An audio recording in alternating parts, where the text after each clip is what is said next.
Chapter. We're in the Ambassadors Theatre, and I'm really excited to speak to one of the actors of the current production. Is it Madhouse? It is Madhouse. Madhouse, and we're going to be talking to Stephen Wight, aren't we, mate? Why an actor? Where's all that come from? Purely fluke, really, that I got into it. I wanted to get an early lunch so I could go and play football. And if you said you were auditioning for the school musical, you get to the front of the dinner queue. And the drama teacher at the time said, okay, well then you've got to come and audition. And then she actually picked me for this musical. And yeah, I had to do it. Otherwise I would have got detention and she punished me. You know, I thought it was punishment, loved it, and then didn't think anything of it. And then fate and Lady Luck kept dealing its hand. What was your first gig? My first gig was playing a fairy in Midsummer Night's Dream for the RSC, and it was amazing. Couldn't have started off with a better script with Midsummer's Night's Dream. It's a riot, isn't it, mate? Yeah, it was, and it was incredible. You know that you are on tour with people of all ages.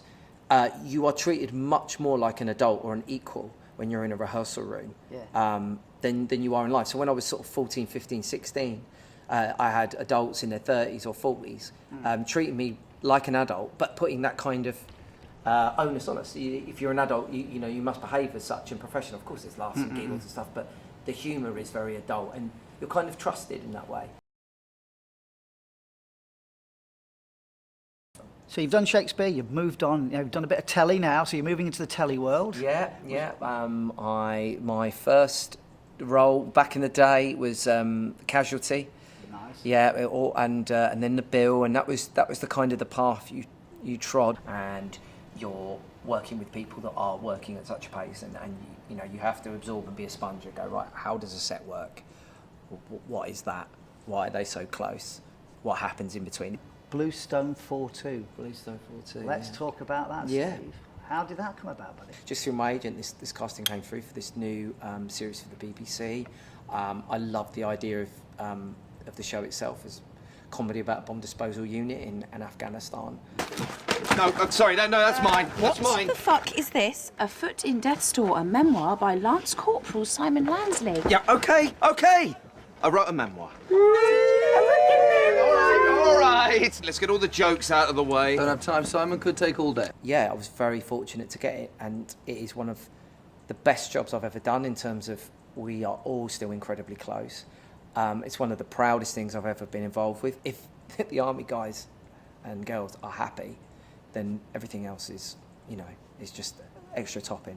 So the response that we got and we still get regarding that show it fills us all with a great sense of pride.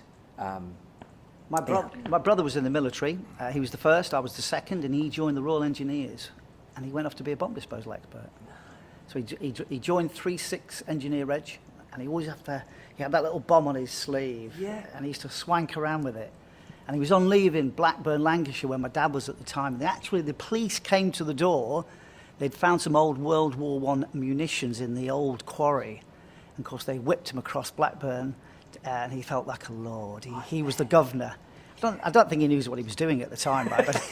but he was there. And the Lancashire Evening Telegraph nailed him down. But Steve, whatever production you do, you've got to do your research. As an actor, we know that. So what do you know, or what did you know about the military at that time? I have to profess, probably as much as the layman on the street, that it's an incredibly difficult job in incredibly difficult circumstances, and one that even after all the research we did and the military advisors we had on board for Bluestone 4-2, you still can't wrap your head around what you guys were and still are asked to do on a daily basis as a job. I always say to people, I was like, that's their job. Simple things of, you know, trying to get your head around leaving a base every day. Every day on set we had a military advisor. They would talk through everything. Liam, who was bomb disposal guy, would set up the set and go, this is how the device would probably be. This is what it would look like. So everything, we would talk through everything practical. With the director would liaise with Liam, the writers. We had the writer, the producers, Liam, directors, us, and it was just layer upon layer of going, well, hang on. You know, we'd all defer to Liam. Would I do this? But he was amazing also because he'd never worked in telly, but he had that again, an amazing thing I think about the military is that ability is just to adapt, to actually throw the question back at us and go, well, I can tell you what would actually happen, but also what do you need to make it look good? So there was this sort of amazing ability to just adapt and go, yeah, I mean, not necessarily you do that, but there's no reason why you wouldn't. So yeah, if you want to do that, do that.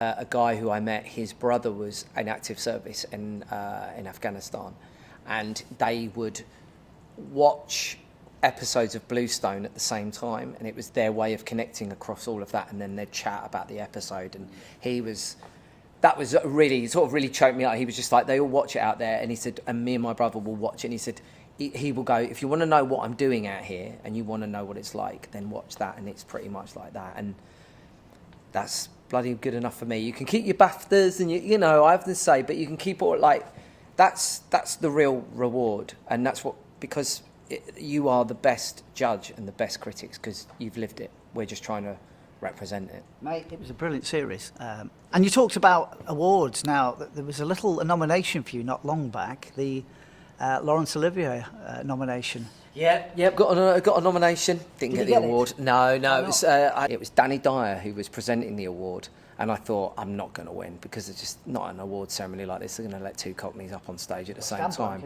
He is, yeah. Do you know what I mean? Two West Ham fans, two Londoners, one giving another an award. Not the Olivier's, love. No, not happening. You'll get the next one, mate. Yeah. Oscars when you go across the pond, buddy. Was that one of your best roles playing Simon Lansley? Yeah, I mean, just for the overall experience, I've been incredibly lucky and fortunate in my career that I've done a lot of roles that I'm really happy and feel incredibly privileged to have done. And here we are today now back at the Ambassadors, yeah. Madhouse, yeah. Nearly finished. It's been amazing to play this space. I always like ticking off a new theatre that I've not been in before. And this one's the right doozy. It might not be the biggest, but it's one of the prettiest. And yeah, it's been a joy to be working here. Thank God we don't see those scenes now from Wootton Bassett, mate. Absolutely, but I think what we're not being exposed to is the lack of support and treatment for people when they come out of the armed services. It touched all our lives, didn't it? Everybody knew somebody somewhere across the UK who had family members who were shot or injured or killed in Afghan. My nephew, I talked about my brother before being in the Royal Engineers. My nephew joined the Duke of Lancashire, and he and three other lads were shot with one round on an early morning in Helmand.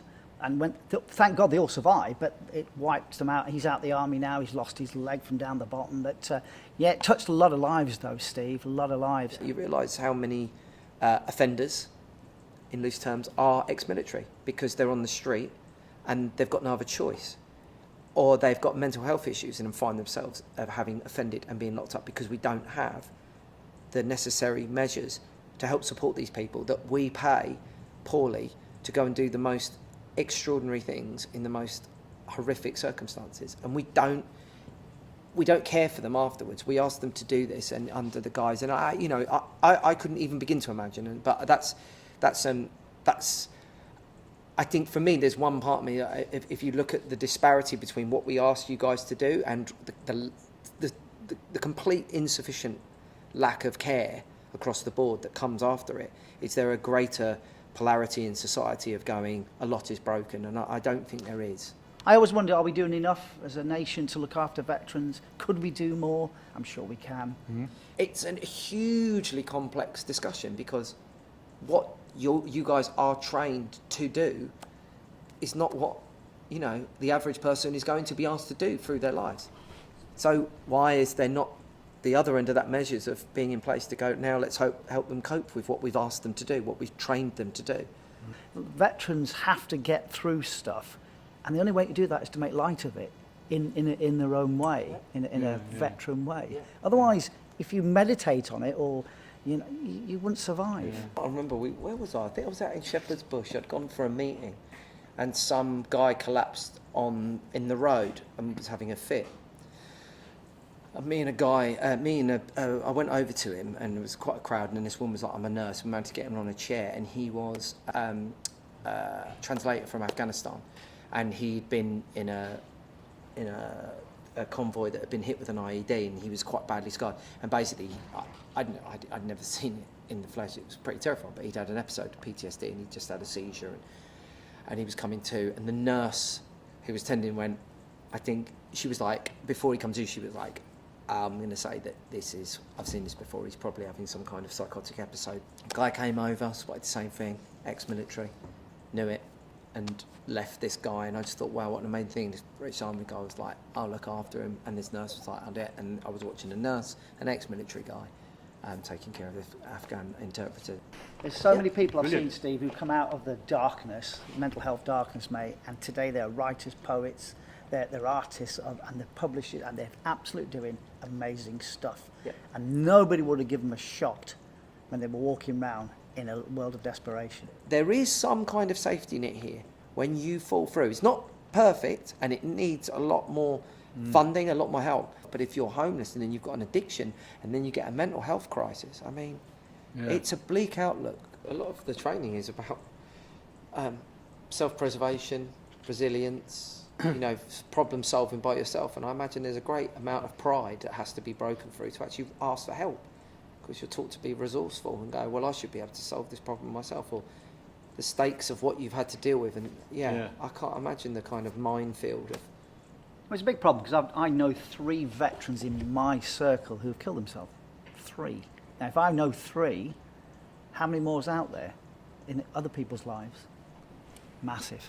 Well, this is the... You know that there's the statistic about the rate of suicide in men of that age bracket, that it's an epidemic. And I'm sure there is, but I've always thought that the huge swathe of that must be the military personnel that are coming out. Because you look at that demographic and you think it must fit that we've just had these 2 huge armed conflicts almost back to back. And if you look at that age group, a lot of those must be ex-military. Yeah. But the MOD got out of it because they're not registered, therefore it's never put in a death certificate, member of the armed forces. But they're making changes as we speak. We've been Good. campaigning for ages to say Right. we need to know the figures. Yeah, We because need it's data. because ultimately they don't want those figures, because it shows the lack of support that there is there and what services need to be provided for you. Steve, you're a legend, bud. No, mate. Get that in there. No problem, so mate. It's much, been an mate. absolute pleasure. welcome. Anytime. I mean that anytime.